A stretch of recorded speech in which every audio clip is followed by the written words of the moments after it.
Bonjour tout le monde. Vous êtes en forme? Je suis trop contente d'être devant vous. Vous pouvez pas imaginer. Quand j'ai dit à ma famille, je fais un TEDx, comme ça, ma famille, ils ont réagi. Mais Dieu est bon! J'ai un peu travaillé quand même.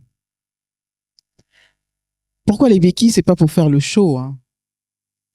Je marche avec des béquilles depuis presque ma naissance. Pas bébé avec des béquilles, micro-béquilles, non. J'ai eu un accident médical qui m'a laissé paralysé des jambes et du dos. Et je m'en souviens pas, j'étais bébé. Mais mon corps, lui, il s'en souvient. M'a laissé certains stigmates. Et mes parents, après un tel tsunami, ils ont décidé de quitter Babi, pour certains.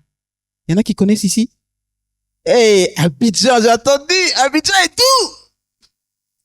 Eh ben oui, ils ont quitté leur vie confortable à Abidjan pour venir en France. Wallahi! Et tout ça pour me faire soigner. Ils auraient pu me laisser quelque part dans un, vous voyez quoi, dire, bon, petite, on va s'occuper de toi, hein. Non. Ils ont décidé d'avoir un parcours jonché d'abnégation, de sacrifice pour leur fille. D'où le cri TEDx. Ils se sont dit, cette petite-là, on va la pousser. Alors, à l'âge de 8 ans, j'ai décidé de marcher avec des béquilles. J'avais le choix. Les docteurs très sérieux, en blanc. Voilà, mademoiselle Ouiabé, vous avez un handicap très sérieux, vous avez besoin d'être en fauteuil roulant. J'ai dit, je ne peux pas être en fauteuil roulant. Pourquoi? Parce que la société ne prévoit pas des gens comme nous, ne prévoit pas d'espace. On n'a pas, par exemple, un trottoir. Vous avez vu les trottoirs? Quand ils sont jonchés, plein de... Voilà, quoi. J'aime les animaux domestiques, hein, attention. Pas de problème. Mais... Ou les escaliers. J'ai tout de suite compris. Ouais, j'ai sapé avec mon pantalon, mais il faut pas que... Et j'ai tout de suite compris que la vie n'allait pas être facile. Alors, le choix des béquilles. Vous allez dire, attends, fauteuil roulant aux béquilles, la vie n'est pas facile du tout pour toi. Effectivement, c'était la blague de mon père, hein, quand je revenais de l'école en rage parce que je me faisais chambrer. Et il me disait, ah, mais je suis au courant. Et toi aussi, tu dois être au courant. Ta vie sera pas facile, ma chérie. Donc, prépare-toi. Alors, j'ai grandi avec un handicap. Et grandir avec un handicap visible ou invisible, on se rend très tôt compte que le monde n'est pas fait pour nous et n'essaye pas de faire quelque chose pour nous. Enfin, un peu, on va dire. Alors, dans cette évolution, je regarde derrière moi parce que quand on a un handicap, on doit à chaque fois s'adapter au monde. Et je devais avoir une petite remote, zapette. Et, et la petite zapette et le micro, ça allait pas être compatible. Alors, l'équipe, formidable. Applaudissez-les parce qu'ils sont formidables. Merci. À chaque fois, ils se sont adaptés à mes demandes. Pas parce que je voulais faire la Queen Beyoncé, non. J'avais des demandes par rapport à mon handicap. Et à chaque fois, ils étaient à mon écoute. Et donc, je regarde derrière pour que je ne loupe pas les slides et que je lui fasse un petit signe discret pour oui, un clin d'œil pour les slides. Et donc, face aux failles de cette société et toutes les difficultés que j'ai rencontrées, comme quoi? Il y en a tellement. Je pourrais vous les énumérer et vous direz, mais c'est pas possible. Si. Les escaliers, c'est juste un exemple. Les trottoirs, un autre. Les portes trop lourdes, trop étroites. Et en fait, ces manques-là sont sociétales, mentales, systémiques. Les regards gênés, embarrassés. Ou, oh ma pauvre, ah non, ma pauvre. Ah, vous n'êtes pas gâtés. Hein. Et tout ça, c'est une accumulation de petits manques, de petites frustrations, par-ci, par-là, et qui font la différence. Je ne sais pas si je suis résiliente. Simon m'a dit magnifiquement que je suis résiliente. Je ne sais pas. Je me suis adaptée. Avec des parents formidables. Un jour, ma maman m'a appris à me relever quand je tombais. Elle n'a pas accouru, elle m'a regardé, elle a dit, ah, tu es tombé. Relève-toi. Maman, je suis handicapée, je veux... Relève-toi, j'ai dit. Et donc, j'ai appris à me relever. Au début, je comprenais pas, j'avais la colère. Je disais, mais ma maman, elle me maltraite. Je vais appeler SOS Enfants. Et en fait, elle me faisait comprendre qu'elle ne serait pas toujours là pour m'aider à me relever. Et qu'il fallait que j'apprenne à me relever toute seule. Comme elle disait, même si tu dois ramper pour attraper le bout d'un fauteuil ou la jambe de quelqu'un pour te relever, tu te relèveras. Et à mon âge, ça me sert encore. Alors, à chaque étape de ma vie, ça a été un combat.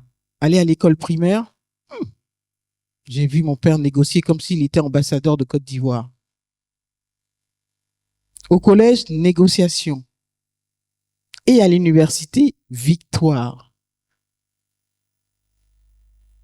On peut mettre le slide où je fais un V victoire avec mes béquilles. Vous allez voir comment c'est prodigieux de faire un V de victoire avec ses béquilles. Oui, on peut applaudir, hein, parce que, attendez, je vous passe mes béquilles. Je suis pas sûr que vous puissiez le faire. Il faut un peu d'entraînement, voyez-vous. Bon. Et donc, j'ai grandi comme ça, en me disant, c'est possible. À chaque fois. À chaque fois. C'est possible. À l'université, ok. Maintenant, le travail. Alors, je sortais mon gros français, comme on dit en Côte d'Ivoire. Je sortais mon gros français, mon gros vocabulaire, la fille qui a lu Voltaire et compagnie, quoi. Et mais au moment où j'arrivais, CV en main, sourire jusqu'au bout des yeux, vous voyez, la fille motivée, et là, silence. Regard gêné, pas de poste. Ça rime pas avec pas de chocolat, mais pas de poste. Et là, je comprenais durement que l'acceptation n'allait pas être facile. Alors, je me suis mise à construire. Construire quoi? Un voilier. Avec tous mes rejets, toutes les humiliations, j'ai commencé à construire un voilier d'optimisme. De me dire, OK, alors si le monde ne fait pas une place pour moi, je vais l'inventer, cette place. Je vais construire mon voilier avec toute la colère que je peux avoir et qu'elle soit constructive, active, de bâtisseuse. Est-ce que ça se dit? J'ai inventé un nouveau mot et j'ai transformé les obstacles. Quand les bars, les karaokés, les restaurants n'étaient pas accessibles, j'en cherchais pour sortir avec mes potes. Et alors je dansais à ma façon, mais je dansais quand même. Même une fois, j'ai laissé mes béquilles dans un coin de la boîte de nuit et puis je me suis mise à trémousser. Puis un gars qui m'a embarqué dans un zouk, ouais, j'ai cru que j'allais perdre mes jambes. J'ai dit, hey gars, va me donner mes béquilles. Il m'a regardé, il dit quoi? Bon, après, je suis resté une journée au lit, hein, de vous à moi. Mais tout ça pour avancer, vivre, quel que soit l'handicap, l'obstacle, les problèmes, continuer à vivre avec le sourire et se dire que tous les obstacles peuvent être dépassés. Alors avec une équipe, on s'est dit, OK, à chaque fois, à chaque déplacement, on a un problème. Nous avons un problème. Houston, je suis là. Et on a créé Avi, l'assistant de voyage et de déplacement inclusif.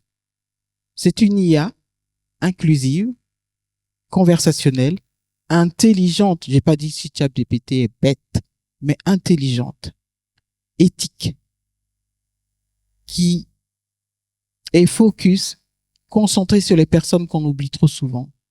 Les personnes en situation de handicap, les aidants, les seniors et les personnes qui ont des besoins spécifiques. Et cette IA,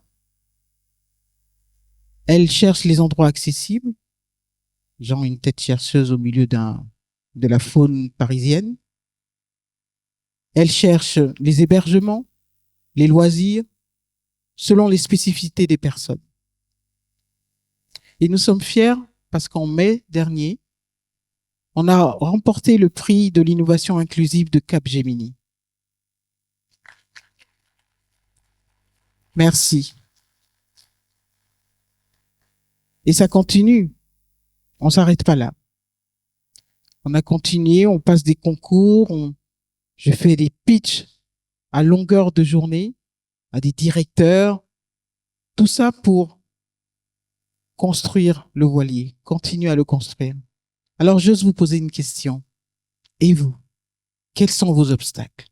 Quelle trahison, humiliation, rejet, abandon vous pouvez utiliser pour construire votre voilier?